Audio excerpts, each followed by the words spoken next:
오늘은 왜 우리의 일상이 지루한가에 대해서 얘기를 해보려고 하는데요. 이런 주제로 얘기를 하게 되네요. 많은 분들이 공감을 하셨고 무려 81%의 분들이 지금 일상이 지루하다라고 답을 해주셨습니다. 근데 일상이 날마다 지루하다고 느끼면은 진짜 불행할 것 같은데요. 피곤하고. 그렇죠. 그걸 불행을 지금 느끼고 계신 거죠, 많은 분들이. 사실 이 주제에 대해서 사전에 얘기를 했는데 이 형님은 아예 공감을 못 하셨습니다. 설명이 안 되네. 어떻게 지루할 수가 있나. 어떻게 지루할 수가 있냐, 지루할 새가 없다, 이렇게 얘기를 하셔가지고 진행을 어떻게 해야 될지 좀 고민이 됐었는데요. 저도 굉장히 고민이 돼요. 그래서 좀 설문에 댓글로 달아주신 내용을 좀 보려고 하는데요. 81%의 분들이 지금 지루함을 느끼고 계신데 왜 이렇게 지루하실까 좀 댓글을 봤을 때는 구직 활동 중에 좀 참아야 되는 기간이 있잖아요, 다음 스텝을 위해서. 그래서 이런 기간을 보내시는 분들도 있고, 직장인분들이 많이 고민하시는 게 회사 집 반복하는 생활, 반복만 계속 될 때. 저는 이제 이 세 가지를 다 좀 이렇게 보면 다음 스텝을 위한 준비가 지루하다라는 걸 느낌은 그럴 수 있지만, 다음 스텝을 위한 준비라는 것 자체가 지금 뭔가 되게 흥분되고 기대되고 그래야 되는 거 아닌가요? 그러니까 저는 이제 취준생조차도 그 기간에 성장을 해야 된다고 봐요. 준비하는 것 그리고 반복적인 일상, 평범함 다 전부 다 지금 뭐가 결여되어 있냐면 성장이라는 단어가 없어요. 만약에 어딜 떨어져도 거기에서부터 오는 교훈을 얻을 수 있으니까 성장할 수 있는 거죠. 아, 이렇게 하면 의미가 없구나, 저 회사는 내가 안 맞네, 이렇게 생각할 수 있는 거잖아. 그러면 나에게 맞는 회사는 어딘가를 또 찾아보고, 그러면 또 다시 지원서 쓰다 보면은 글을 쓰는 어떤 방식이라든지 또는 면접이라든지 이런 거에서 뭔가 나만의 노하우가 생기는 것들을 저는 해야 된다고 봐요. 그래서 그 시간을 이제 성장의 계기로 좀 삼아라. 그러니까 반복적인 일상은 말 그대로 지금 스테이블하기 때문에 그렇죠. 뭔가 성장의 포인트가 없는 거예요. 변화가 없어, 변화가. 그러니까 집 회사 이거는 심플 라이프인데, 제가 보기에 행복한 삶은 심플 라이프예요. 맞아, 이 형님도 되게 심플. 저 진짜 라이프를 살고 심플하거든요. 계시잖아요. 저는 친구도 없죠. 취미생활도 없죠. 뭐 없어. 취미가 일이야. 그 나머지에 뭐가 있으면 복잡합니다. 시간이, 에너지 소모가 많이 들어요. 성장이라는 주제를 가지고 나 스스로 내 삶을 바라볼 수 있다라면 사실 지루할 수가 없고, 심플 라이프를 살수록 그 안에 만족감이 생깁니다. 이 형님이 말씀하신 심플 라이프가 아무것도 안 해서 심플한 거는 아니잖아요. 그렇죠, 그렇죠. 그래서 그거를 좀 더 설명을 해주시면. 제가 생각하는 심플 라이프는 정말 중요하다고 생각되는 거 몇 가지에만 집중하는 거예요.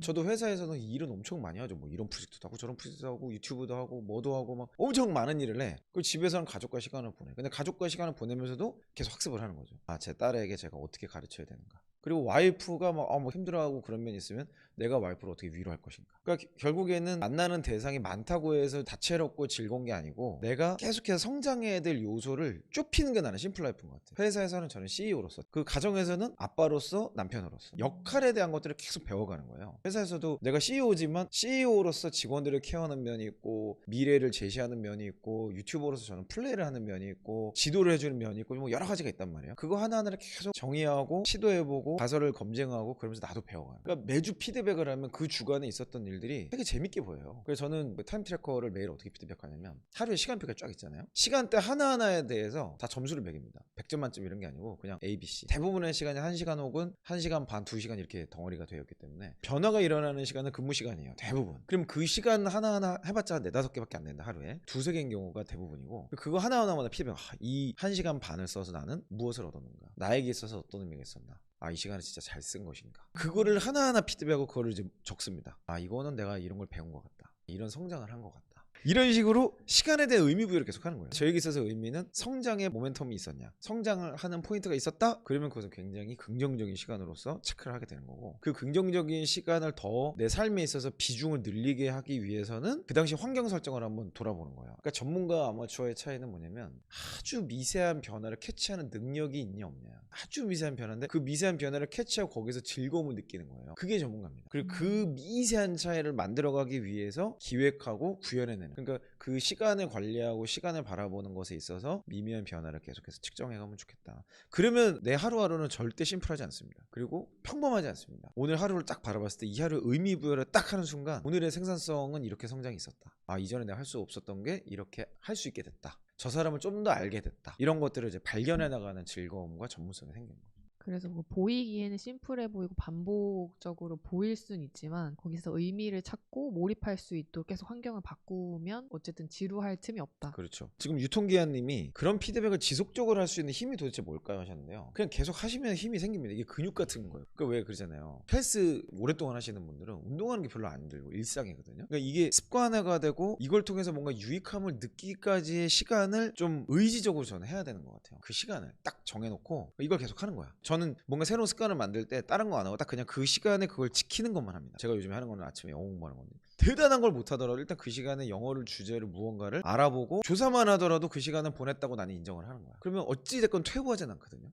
그러니까 시간을 기록하고 피드백하고 성장하려고 하는 시간을 그냥 고정해놓고 적어도 이 시간에 다른 짓은 하지 말자. 이게 반복이 되면 어느 순간에 그걸 안 하면 굉장히 불편한 순간이 와요. 그러니까 저는 이제 이 활동을 17년째 하고 있는 거죠. 17년째 하다 보니까 안 할 수가 없고 그래서 한번 맛을 보기 시작하면은 계속 하게 되는 거예요. 근데 그 맛을 보기까지는 어쨌든 근육을 만들어야 되니까. 그렇죠. 근육을 최소한의 근육을 만들어야 즐거움을 맛볼 수 있는 거죠. 제가 이제 타임 트래커 개발하면서 최근에 만난 분들이 다 공통적으로 그런 것들이 있더라고요. 뭐 예를 들면 혼자서 하긴 어려우니까 같이 하면서 강제성을 부여한다던가 뭐 요즘에 어플들 되게 많잖아요. 챌린저스나 이런 뭐 돈을 내가면서까지 습관을 만들기 위해서 하는 그런 거를 활용해서 계속 작성을 하시다가 경험의 모먼트를 경험을 하시면 그것 때문에 더 이제 즐거워서 그때부터는 알아서 스스로 하시더라고요. 저 유명한 책이 있어요. 축적의 힘이라고 서울대 교수님들이 이제 연구해서 쓰신 책인데 이 축적의 힘이라는 거가 뭐 개념적으로도 그렇고 뭐 여러 가지 있지만 제가 이해한 거는 반복이라는 것을 어디다 에너지를 쓸 거냐에서 의도가 있고 그 의도와 성장을 맛보는 그런 거겠지만 그런 거를 계속 하는 과정에서 시간이 지났을 때 엄청난 차별점을 만들어낸다는 거예요. 그리고 그 누적됐을 때 엄청난 변화를 이끌어낼 축적이 대체 뭐냐 그걸 결정을 해야 된다는 거예요. 저는 그거가 피드백이라고 보는 거예요. 어제와 똑같은 오늘의 나면은 그게 지루한 거예요.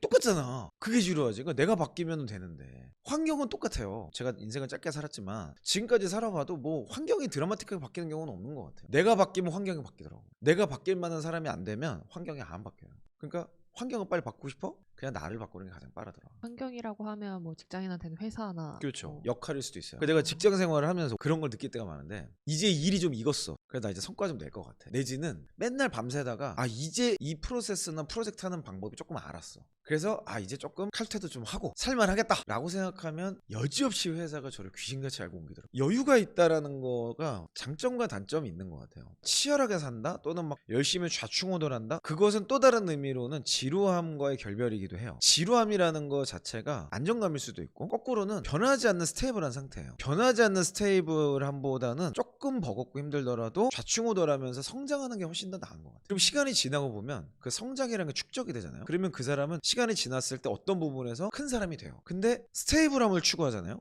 그럼 시간이 지나도 그 사람은 스테이블해요. 똑같아. 그래서 원래 성장하는 사람은 스테이블하다 느끼면 스스로 깹니다. 이거를. 아 이제 뭐가 문제가 있다. 내가 좀 시간을 이렇게 쓰면 안 된다. 이렇게 생각하고 의도적으로 막 바꾸는 거죠. 환경을 바꾸고 막 도전하고 기존에 안정감 있었던 것을 막 파괴하고 그게 창조적 파괴라고 하죠. 그걸 파괴할 때 비로소 새로운 어떤 돌파구나 이런 것들을 찾게 되니까. 네. 어떤 분들은 자기는 이렇게 좀 재미를 찾고 있다라고 답변해 주신 분들이 있었어요. 가장 많은 공감을 받으셨던 게 운동할 때 살아있음을 느낀다. 이형님도 또 운동을 좋아하시니까. 네, 운동을 좋아하지만 저는 운동을 훈련할 때 즐겁더라고요. 그러니까 그냥 제가 축구를 좋아하는데 그냥 축구하는 게 즐거운 게 아니에요. 스킬이나 퍼포먼스가 향상되기 위해서 평일 아침에 의도를 가진 특훈을 하죠. 저는 이제 골을 넣어야 되는 스트라이커다 보니까 슈팅의 각도, 골을 더 잘 넣기 위한 축구화도 막 그것 때문에 바꾸는 거야. 그러니까 이 축구화도 사보고 저 축구화도 사보고 하면서 매일 아침 운동장에 가서 나 혼자 슈팅 연습을 하는 거예요.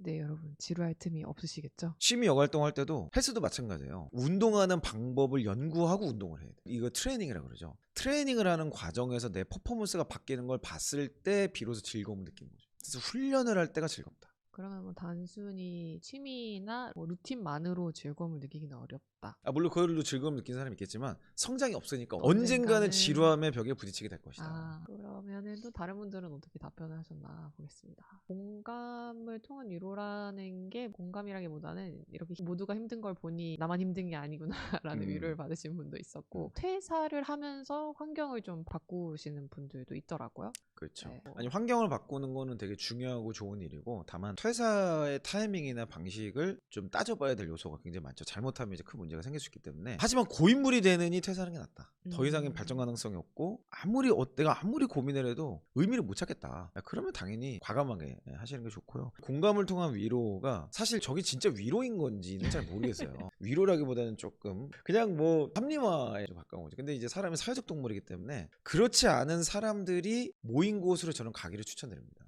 아픈 사람들하고 있잖아요. 그러면 그 아픔에 집중하게 돼. 근데 다른 영역에 있는 사람들, 건강한 사람들하고 계속 이 활동을 하잖아요. 그러면 사실 내 아픈 것에 신경을 아무래도 덜 쓰게 되죠. 그러니까 동병상련으로 느끼는 거는 한두 번이면 돼. 계속 그걸 하려고 하기보다는 성장하려고 하거나 어떤 이 방향성이 있는 먼저 살고 있는 사람들에게 좀 그들과 교류하고 소통하려고 하는 에너지 쓰면 좋겠다. 그래서 성장하는 커뮤니티로 나오시기를 저는 추천드리는 거죠. 맞아요. 그게 누구와 함께 하느냐가 정말 중요한 것 같습니다.